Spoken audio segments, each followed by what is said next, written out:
Hello everyone, जय श्री बालाजी महाराज। मैं आशा करता हूँ आप सभी लोग ठीक होंगे। स्वागत है आपका आपके अपने चैनल पे। आज से हम शुरू करने वाले 11th क्लास का account chapter 1 introduction to accounting.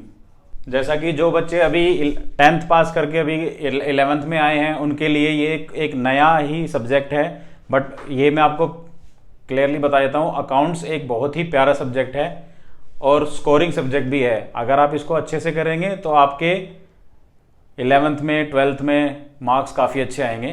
तो चलिए आज से हम शुरू करते हैं। सबसे पहले मैं आपको लिखवा देता हूँ व्हाट इज़ अकाउंटिंग। अकाउंटिंग क्या है? तो अगर ये क्वेश्चन आपके एग्जाम में आता है तो आपको आंसर क्या लिखना है वो मैं आपको पहले लिखवा देता हूँ। आप पहले इसको नोट कर लीजिए, फिर मैं आपको बताऊंगा। Accounting is a language of business, ठीक है। और एक और, accounting is a systematic process of identifying, measuring, recording, classifying, summarising, interpreting and communicating financial accounting information. ये आपको इनकी मीनिंग, अकाउंटिंग की मीनिंग याद कर लेनी है। ये आपको धीरे धीरे सब समझ में आ जाएगा कि क्या लिखा है। अभी आप एग्जाम के लिए याद कर लीजिए। आई होप आपने नोट कर लिया होगा, तो मैं उसको रब कर देता हूं। अब मैं अकाउंटिंग के लिए आपको कुछ कीवर्ड्स लिखवा देता हूं। IMRCSAC,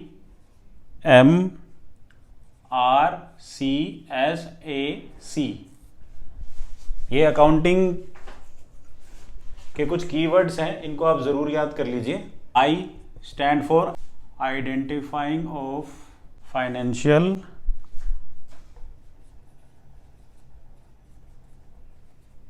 transaction and events. M measurement in terms of money। R recording। C classifying।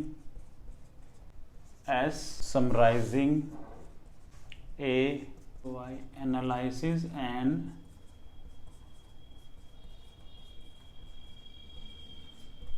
interpreting, communicating to users। IMRCSAC। I stand for identifying of financial transaction and events, मतलब हम सबसे पहले आइडेंटिफाई करेंगे। M stand for measurement in terms of money, फिर हम उसको major करेंगे, ये मैं आपको धीरे धीरे बताऊंगा। R स्टैंड फॉर रिकॉर्डिंग, कि हम किस में रिकॉर्ड करते हैं ट्रांजेक्शन्स को, वो बताएंगे। क्लासिफाइंग, अलग अलग ट्रांजेक्शन, सेल के अलग, परचेज के अलग, वो मैं आपको बताऊंगा। समराइजिंग, उनका टोटल करेंगे।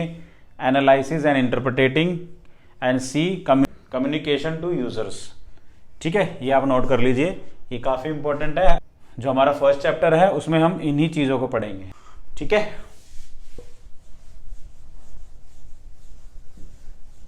ये मैं यहां पे लिख देता हूं IMRCSAC।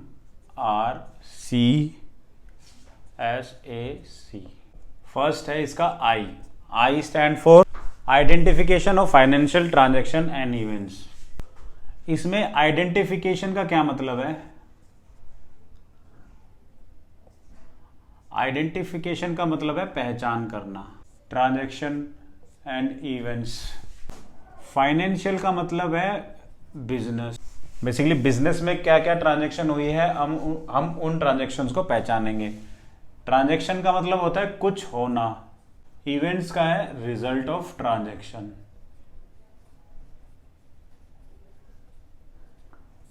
जो हमने ट्रांजैक्शन करी है उसका एंड रिजल्ट क्या हुआ। जैसे कि अगर हम कोई इलेक्ट्रिसिटी बिल पे करते हैं,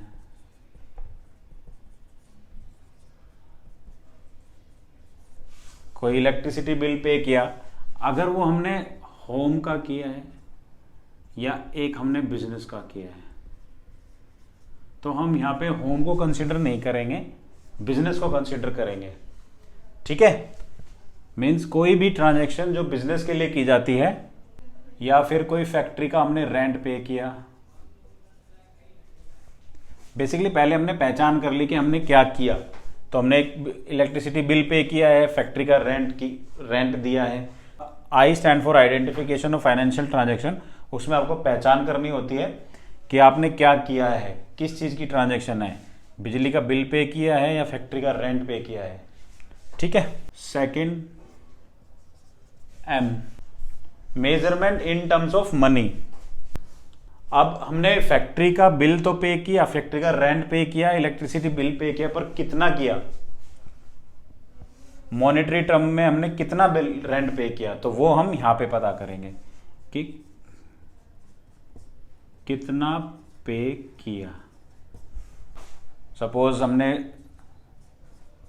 10,000 रुपये, 10,000 रुपीज का रेंट पे किया, 5,000 का बिजली का बिल पे किया, तो ये हमारी बिजनेस के लिए 2 ट्रांजैक्शन हो गई। ठीक है, अभी आपने क्या क्या सीखा, एक तो आपने पहचान करी है बिजनेस के लिए कि क्या क्या ट्रांजैक्शंस हो सकती हैं। पहचान करने के बाद हमने उसके बाद क्या किया, मेजरमेंट किया है कि कितना किया, अमाउंट कितना है, तो वो उसका हमने उसकी पहचान करी है। ठीक है, आई हो गया, एम हो गया। अब आ जाते हैं आर पे। R is recording. अब जो हमने रेंट पे किया या बिजली का बिल पे किया, अमाउंट में जो हमने पे किया, उसको हम कहीं रिकॉर्ड तो करेंगे ना, अकाउंटिंग टर्म में हम उसको कहीं रिकॉर्ड करेंगे। बिजनेस से रिलेटेड जो भी ट्रांजैक्शन होती है हम उसको एक बुक में रिकॉर्ड करते हैं। ठीक है, उसको हम कहते हैं जर्नल। रिकॉर्ड हम किस तरीके से करते हैं, जर्नल के रूप में हम बिजनेस की ट्रांजैक्शन को रिकॉर्ड करते हैं इस बुक में। इस बुक को क्या कहते हैं वो हम आगे बताएंगे। ठीक है, रिकॉर्डिंग हो गया। अब आ जाते हैं सी। सी मतलब क्लासिफाइंग। क्लासिफाइंग का हम कह सकते हैं सेग्रीगेट करना। सेग्रीगेट मतलब अलग अलग कर देना कि ये हमारी बुक है, ठीक है, इसमें हमने कुछ परचेज की ट्रांजैक्शन करी, परचेज करी, यहाँ पे फिर सेल करी, फिर परचेज करी, फिर परचेज करी, फिर sale sale sale, purchase purchase purchase. हमने कुछ रॉ मटेरियल खरीदा और अपने बिजनेस का जो भी हमारा मटेरियल है वो हमने सेल किया, तो हम ऐसे लिखते हैं। तो इसको ऐसे ना लिख करके हम इसको सेग्रीगेट करते हैं, मतलब पी पी पी सारे एक साथ, ठीक है, और एस ये भी पी इधर और एस सारे एक साथ, मतलब पी वाले मतलब परचेज परचेज परचेज और सेल सेल सेल, ये हम बुक में अलग अलग जगह लिखते हैं। वो आते हैं क्लासीफाई, मतलब सेग्रीगेट, अलग अलग कर देना, परचेज को अलग करना, सेल को अलग करना, जिससे कि हमारा प्रॉफिट या लॉस जो भी है वो हमें प्रॉपर पता चल जाए। ठीक है, सी भी हो गया आपका। अब आ जाते हैं एस पे, समराइजिंग। बिजनेस में purchase purchase purchase and sale sale sale, ये हजारों की संख्या में होते हैं पूरे मंथ में, पूरे वीक में, तो हम इसको ऐसे तो याद नहीं रख सकते, तो हम उसका टोटल करेंगे। मतलब टोटल हमारी परचेज है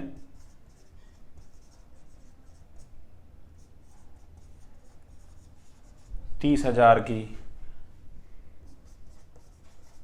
एंड टोटल सेल है पूरे मंथ में 35,000 की। ठीक है, समराइजिंग भी हो गया। आ रहा है कुछ समझ में? आई होप आ रहा होगा। आपका है ए, एनालाइज एंड इंटरप्रिटेशन। इसको हम दूसरे में लिख सकते हैं, determination of profit and loss, मतलब प्रॉफिट ये है या लॉस है उसके बारे में पता करना। हमने रिकॉर्डिंग भी कर ली, क्लासिफाइंग भी कर लिया और समराइजिंग भी कर ली। रिकॉर्डिंग भी कर ली, क्लासिफाइंग भी कर लिया, समराइजिंग भी कर ली। अब बिजनेस में हमें क्या हुआ है, प्रॉफिट हुआ है या लॉस हुआ है, ये पता करने के लिए हमें उसको एनालाइज करना पड़ेगा। Determination of profit and loss, और भी लिख सकते हैं, और या तो प्रॉफिट हुआ है या लॉस हुआ है। बिजनेस में दो ही चीजें होती हैं, जैसे कि पिछले उसमें हमारा टोटल परचेज था सारा रॉ मटेरियल सब मिला के 30,000 का एंड टोटल सेल थी 35,000 की, तो 5,000 का प्रॉफिट हुआ था। ये हमारा एनालिसिस में आता है। ठीक है, सी, कम्युनिकेटिंग टू यूजर्स। कम्युनिकेटिंग का मतलब होता है बताना। मतलब हमें अगर बिजनेस में प्रॉफिट हुआ है तो अगर मुझे 5,000 का प्रॉफिट हुआ है तो मैं कोई लाउड स्पीकर पे तो बोल के बताऊंगा नहीं, ये मैं अपनी वेबसाइट पे डालूंगा कि हमारी बैलेंस शीट है, इस बिजनेस की बैलेंस शीट है, इतना प्रॉफिट होता है, बैलेंस शीट में इतना लॉस होता है, सब कुछ डालेंगे। जो वेबसाइट है वे बड़े बड़े इन्वेस्टर्स रीड करते हैं, तो उनके लिए हम अपनी वेबसाइट पे डालते हैं कि हमें कितना प्रॉफिट हुआ है।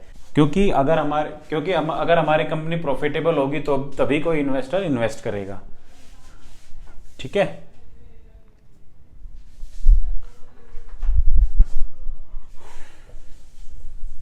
ठीक है। तो फिर मैं आज का एक बार फिर से लिख देता हूं आपके लिए, IMRCSAC। तो आज आपने पढ़ा है IMRCSAC, identification of financial transaction. पहले हम आइडेंटिफाई करेंगे कि फाइनेंशियल ट्रांजैक्शन क्या है। Measurement in terms of money, कितने अमाउंट की है वो अमाउंट हम पता करेंगे। ठीक है, फिर हम रिकॉर्ड करेंगे। रिकॉर्डिंग जिस तरीके से करते हैं वो जर्नल के थ्रू करते हैं। क्लासिफाई मतलब सेग्रीगेट करेंगे। सेग्रीगेट जहां पे करते हैं उसको हम कहते हैं लेजर। जिस बुक में करते हैं लेजर उसको हम कहते हैं लेजर। समराइजिंग करेंगे कि हमारा total sale and total purchase कितनी है। ठीक है, एनालिसिस एंड इंटरप्रिटेशन, इसको हम कहते हैं डिटर्मिनेशन ऑफ प्रॉफिट और लॉस। बिजनेस में प्रॉफिट हुआ है या लॉस हुआ है ये पता करेंगे। एंड कम्युनिकेटिंग टू यूजर्स, क्योंकि हमारी कंपनी की वेबसाइट को इन्वेस्टर्स रीड करते हैं तो अपनी वेबसाइट पे हम प्रॉफिट दिखाएंगे। जो भी हमारी कंपनी की जो वैल्यू है, प्रॉफिटेबल कंपनी है तो इन्वेस्टर्स भी और इन्वेस्टमेंट हमारी कंपनी में करेंगे। तो ये थी अकाउंटिंग की आज पहली क्लास। आप लोगों को कैसी लगी प्लीज़ कमेंट बॉक्स में बताइए और इसको ज़्यादा से ज़्यादा शेयर करें ताकि और बच्चों को भी काफ़ी हेल्प मिले। And please share and subscribe. जय श्री बालाजी महाराज। Thank you.